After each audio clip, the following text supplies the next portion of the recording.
ଅଲଗା ଭାଇଙ୍କ ନାଁ କ'ଣ? ନିର୍ମଳ ଭାଇଙ୍କର ଗୁପଚୁପ ମାନେ ତା ମଜା କହିବା ନଦରେ। ବା ଦେଖିବ ଚୂଡ଼ାମୁଣି ଘାଟ ଉପରେ ଇଏ ଯେଉଁ ଗୁପଚୁପର ମଜା ତ ଆଉ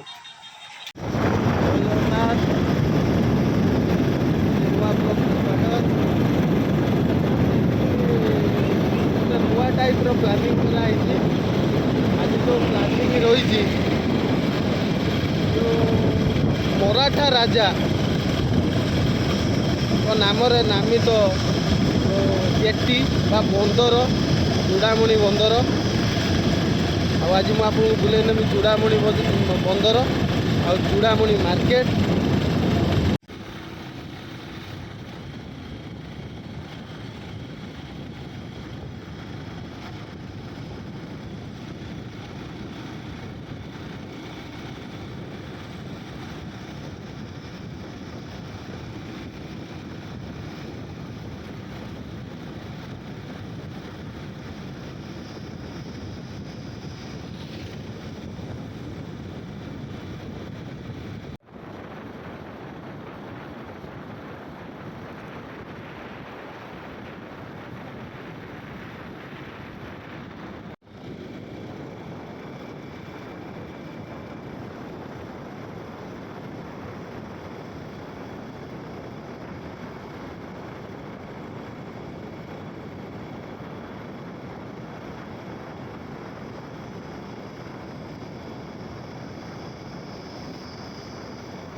ଏଇ ମାଙ୍କ ମନ୍ଦିର ସହ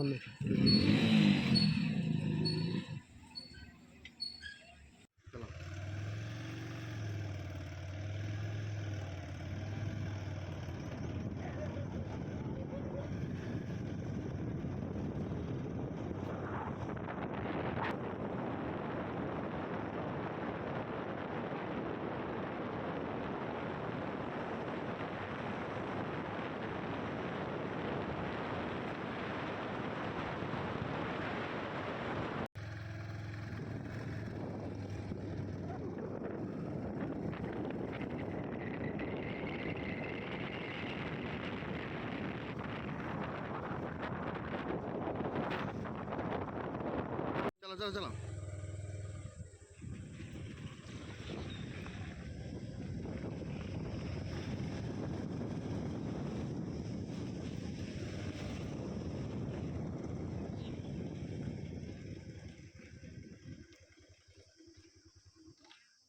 ये जो देखुंत यहाँ हूँ बालाजी जेटी। बालाजी जेटी यार जो मरहटा माने शासन करते मरहटा जुगर राजा ଯେ ଥିଲେ ବାଲାଜୀ, ତାଙ୍କର ନାମ ଅନୁସାରେ ଜେଟିର ନାମ ହେଉଛି ବାଲାଜୀ ଜେଟି। ଏ ସେଇ ଯୋଉ ବାଲାଜୀ ଜେଟି ଆପଣଙ୍କର ମରହଟା ମାନେ ଯେତେବେଳେ ଆମକୁ ଶାସନ କରୁଥିଲେ ମୋଗଲ ମାନଙ୍କୁ ବିତାଡ଼ିତ କରିବାରେ ଯୋଉ ମୋଗଲ ଶାସନ ରାଜା ଥିଲେ ବାଲାଜୀ, ତାଙ୍କ ନାମ ଅନୁସାରେ ଜେଟିର ନାମ ଦିଆହେଇଛି ବାଲାଜୀ ଜେଟି। ଆଉ ମାନେ ଯେତେବେଳେ ଯାଉଥିଲା ଏଇ ବାଟିଆ ସମୁଦ୍ର ପଥରେ ବେଶୀ ଡିପେଣ୍ଡ କରୁଥିଲେ ସେମାନେ। ଆଉ ଏଇଠୁ 1 କିଲୋମିଟର ଗଲେ ଆପଣଙ୍କର ବଙ୍ଗୋପସାଗର, ବେଶୀ ବାଟ ନୁହେଁ। ଏ କିନ୍ତୁ ଓଡ଼ିଶା ସରକାରର ଆଜି ଯୋଉ ଜେଟି ବିରୁଦ୍ଧରେ 1999 ମସିହା ପାଖରୁ ଲୋକଙ୍କ କହିବା ଅନୁସାରେ 1999 ମସିହା ଯୋଉ ବନ୍ୟା ଆସିଥିଲା, ବନ୍ୟା ପରେ ୟା ଉପରେ ଆଉ ଡେଭଲପ ପ୍ରତି ଆଉ କେହି ମନ ଦେଇନାହାନ୍ତି। କିନ୍ତୁ ଡେଭଲପ ହେଲେ ଏ ଜିନିଷ ଯୋଉ ଡେଭଲପ ଦରକାର, ଇଏ ଗୋଟେ ଯଦି ଡେଭଲପ ହୁଅନ୍ତା ମାନେ ଭଦ୍ରକ ଜିଲ୍ଲାର ଯୋଉ ଭଳିଆ ଆମର ଧାମରା ବନ୍ଦର, ଇଏ ଗୋଟେ ବନ୍ଦରର ମାନ୍ୟତା ପାଇବ। ଆଉ ଏ ଯୋଉ ଡେଭଲପଟା ନିହାତି ଦରକାର।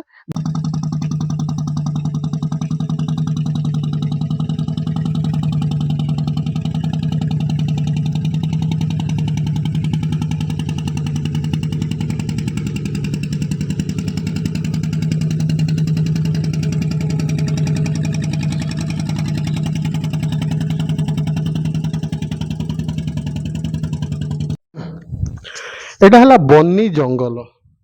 ବନି ଜଙ୍ଗଲ ଜାଣିଥିବେ ସମୁଦ୍ର କୂଳରେ ବର୍ତ୍ତମାନ ସରକାର ଗୋଟେ ପଦକ୍ଷେପ ନେଉଛନ୍ତି ମୃତ୍ତିକା ସଂରକ୍ଷଣ ପାଇଁ। ଏ ହେଲା ସେଇ ବନି ଗଛ ଯାହାର ଚେର ଜାଲ ଟାଇପର, ଯାହା ମୃତ୍ତିକା ସଂରକ୍ଷଣ କରିଥାଏ। ବନି ଗଛ ଯାହା ଏ ଯୋଉ ପରିବେଶ ଦୃଷ୍ଟିରୁ ଆମର ଏନଭାୟରମେଣ୍ଟ ଦୃଷ୍ଟିରୁ ଇଏ ଜିନିଷଟା ନିହାତି ଦରକାର। ଆଉ ପରିବେଶ ତ ଆପଣ ଦେଖିପାରୁଥିବେ ବନି ଜଙ୍ଗଲକୁ ଠିକ ପାର କଲା ପରେ ବଙ୍ଗୋପ ମହାସାଗର ଦେଖିପାରୁଥିବେ। ସୁନ୍ଦର ଦୃଶ୍ୟ, ବହୁତ ସୁନ୍ଦର ପରିବେଶ, ଯାହା ପରିକଳ୍ପନା କରାଯାଇ ପାରିବନି, ମାନେ ଭାଷାରେ ବି ବର୍ଣ୍ଣିତ କରାଯାଇ ପାରିବନି। ଏଭଳିଆ ପରିସ୍ଥିତି ମାନେ ପରିବେଶ ସୁନ୍ଦର।